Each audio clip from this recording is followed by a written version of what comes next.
ഈ ഭൂമിയിലെ ക്ലേശകരമായ അധ്വാനത്തിൽ അവൻ നമുക്ക് ആശ്വാസം നേടിത്തരും എന്നു പറഞ്ഞ് ലാമേക്ക് തൻ്റെ മകനെ നോഹ എന്ന് വിളിച്ചു. നോഹ നീതിമാനായിരുന്നു. ആ തലമുറയിലെ കറയറ്റ മനുഷ്യൻ. അവൻ ദൈവത്തിൻ്റെ മാർഗത്തിൽ നടന്നു.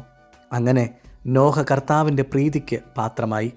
ലോകം മുഴുവൻ തിന്മയിൽ നശിച്ചപ്പോഴും തിന്മയിൽ വീഴാതെ ദൈവത്തോട് ചേർന്നു നിന്നതിൻ്റെ ഫലമായി നോഹയുടെ കുടുംബം മാത്രമാണ് പ്രളയത്തിൽ നശിക്കപ്പെടാതെ മനുഷ്യരാശിയിൽ രക്ഷിക്കപ്പെട്ടത്.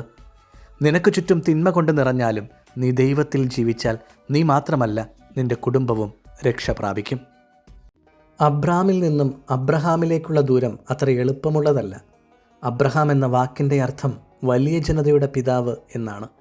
ദൈവത്തിലുള്ള അടിയുറച്ച വിശ്വാസവും പ്രത്യാശയും ദൈവവചനത്തോടുള്ള അനുസരണവും ബന്ധങ്ങൾക്കും സമ്പത്തിനുമുപരി ദൈവത്തെ സ്നേഹിക്കാനുള്ള മനസ്സും എല്ലാം വിട്ടുകൊടുക്കാനുള്ള എളിമയും എല്ലാറ്റിലുമുപരി സന്തോഷത്തിലും സങ്കടത്തിലും ദൈവത്തോട് ചേർന്നു നിൽക്കാനുമുള്ള സ്വഭാവ രീതിയുമാണ് അബ്രാമിനെ അബ്രഹാമാക്കി മാറ്റിയത്. ജീവിതത്തിലെല്ലാറ്റിലുമുപരി ദൈവത്തെ സ്നേഹിക്കുമ്പോൾ ഏതു സാഹചര്യത്തിലും ദൈവത്തോട് ചേർന്ന് നിൽക്കാൻ നമുക്ക് സാധിക്കും. സാലേം രാജാവായ മെൽക്കിസദേക്ക്. സാലേം എന്ന വാക്കിന് സമാധാനം എന്നാണ് അർത്ഥം. അത്യുന്നതനായ ദൈവത്തിൻ്റെ പുരോഹിതനായിരുന്നു അവൻ.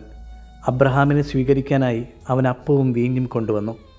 നിത്യപുരോഹിതനും സമാധാനത്തിൻ്റെ രാജാവും പരിശുദ്ധ കുർബാനയുമായ യേശുക്രിസ്തുവിൻ്റെ പ്രതീകമായി മാറുന്നു മെൽക്കിസദേക്ക്.